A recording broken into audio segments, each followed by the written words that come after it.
Hello students, कैसे हो सब। आज हम एक साथ करेंगे रेशियो और proportion. Let's start.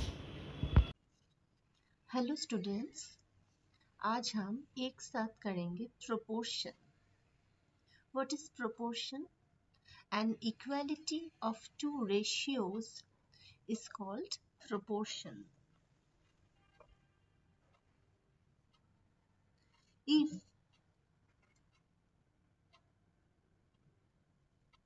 A is to B equals to C is to D हो, then we write, इसे हम किस तरह से लिख सकते हैं? A is to B is proportionate to C is to D.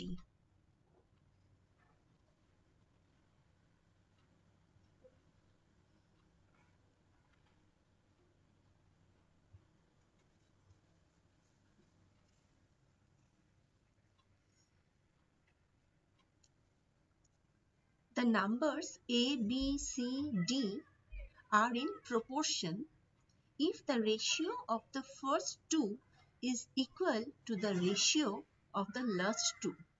That is A is to B equals to C is to D. अगर दोनों रेशियो इक्वल हो तो फिर हम क्या कहेंगे?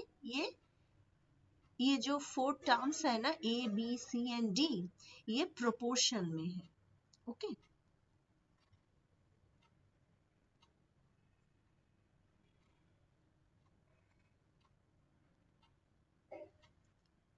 यहाँ A and D are known as extreme terms. हम कलर चेंज कर देते हैं. A and D, ये दोनों क्या है? Extreme terms.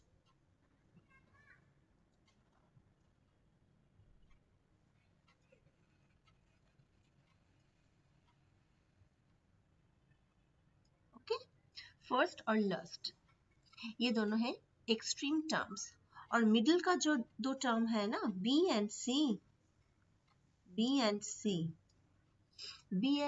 ये दोनों है middle terms.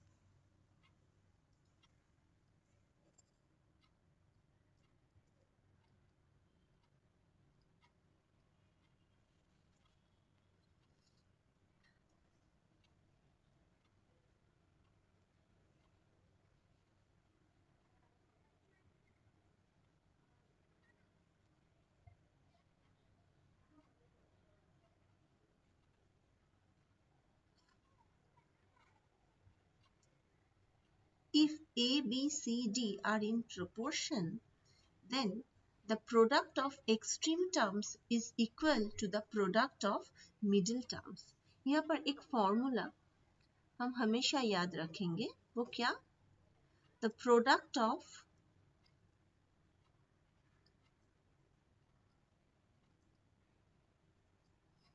extremes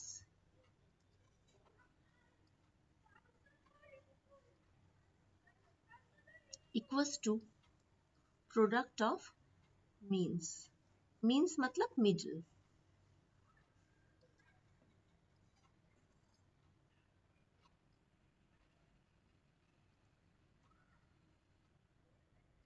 okay.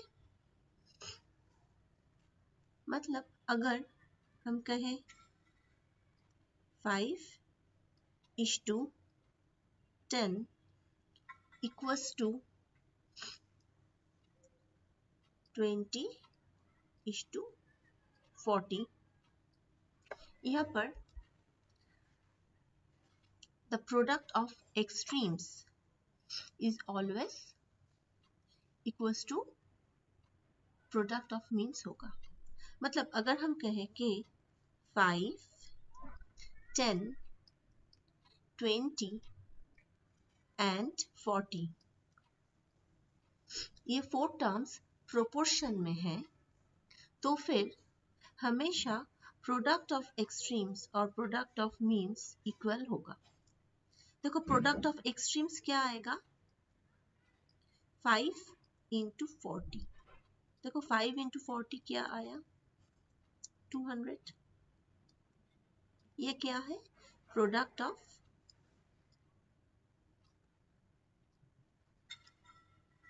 Extremes, मतलब फर्स्ट टर्म और लास्ट टर्म का प्रोडक्ट। और प्रोडक्ट ऑफ मीन्स क्या आएगा,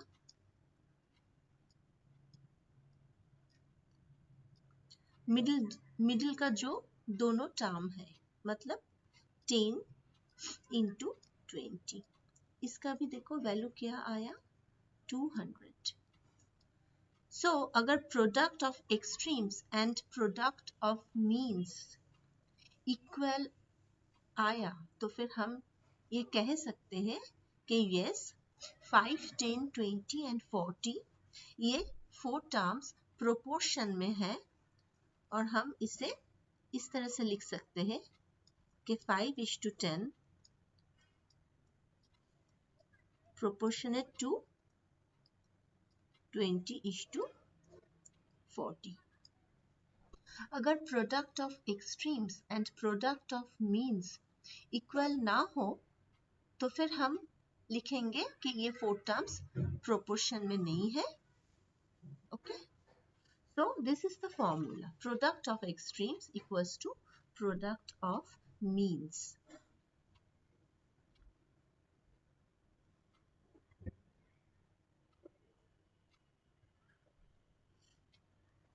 अब अगर हम कहें कि A, B and C are in continued proportion, मेरा नेक्स्ट टॉपिक है continued proportion।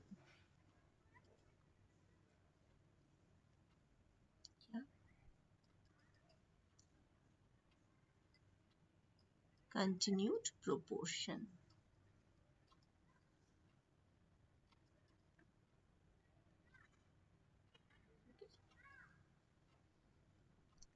अगर हम कहें A, B and C, 3 terms A, B and C are in continued proportion,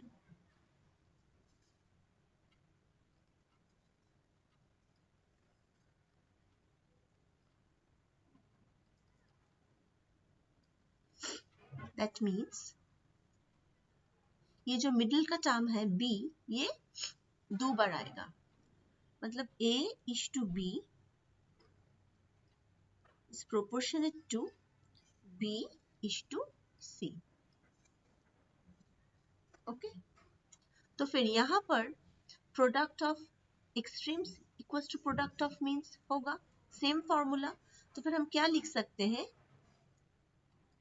A into C मतलब product of extremes equals to product of means मतलब B into B, B into B। और हम क्या लिख सकते हैं, मतलब A into C equals to B square. Okay, अब हम प्रोपोर्शन का कुछ क्वेश्चंस करेंगे।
Question number 1.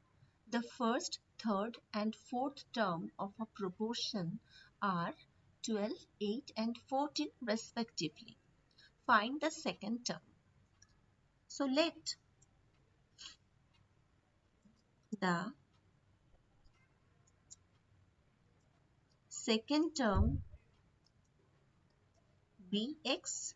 इसे हम x लिख सकते हैं, तो फिर हम कैसे लिखेंगे? 12 is to x is proportionate to 8 is to 14. Okay, अब एक हमें तो फॉर्मूला याद है, product of extremes equals to product of means. तो फिर हम क्या लिखेंगे? प्रोडक्ट ऑफ मीन्स मतलब x into 8 equals to product of extremes मतलब 12 into 14.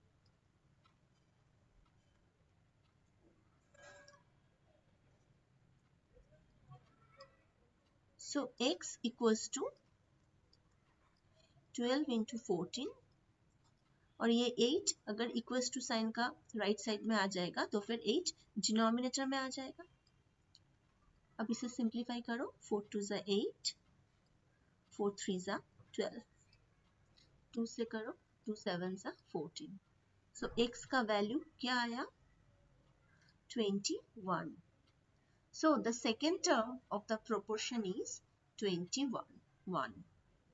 Answer will be 21 is the second term. Okay.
Question number 2.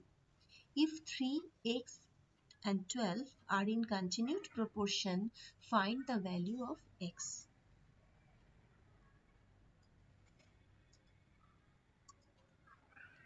यहाँ continued proportion क्वेश्चन में दिया हुआ है, तो फिर हम क्या लिखेंगे?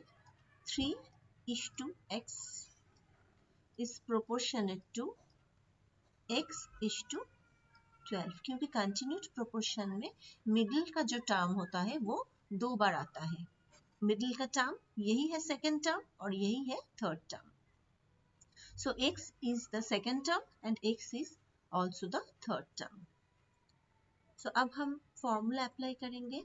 प्रोडक्ट ऑफ मीन्स मतलब x into x square equals to product of extremes मतलब 3 into 12, right? So x square equals to 36. So x equals to root over 36, that is x equals to 6 into 6, right? अब जब हमें root हटाना होगा तो फिर क्या आएगा? x का वैल्यू दोनों 6 में से हम एक लेंगे और रूट को हटा देंगे. x equals to 6, क्योंकि 6 6 are 36, so root over 36 means 6. आ गया x का value.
Question number 3.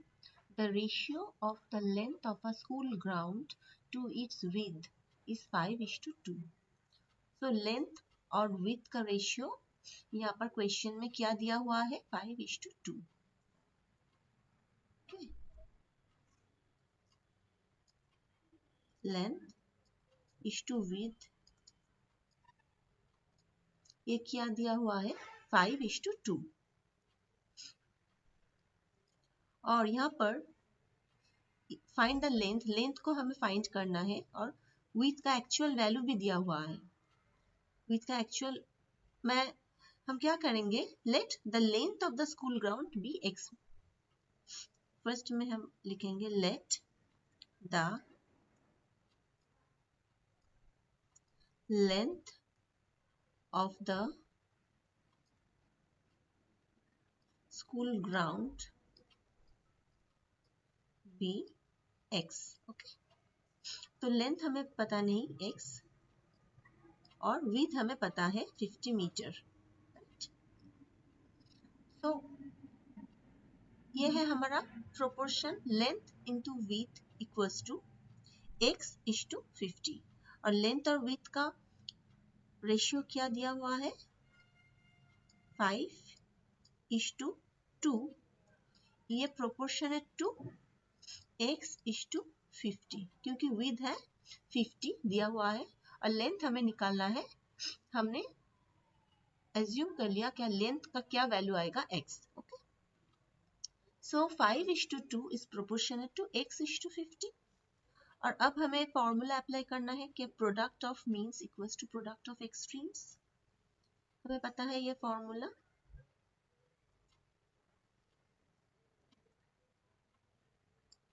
Product of means मतलब 2 इंटू एक्स, ये है प्रोडक्ट ऑफ एक्सट्रीम्स 5:50. सो यहाँ पर 50 का वैल्यू, x का वैल्यू क्या आएगा? 5:50 डिवाइडेड बाई 2. सो x का वैल्यू आएगा 5:25 means 125 metre. Means length will be 125 metre.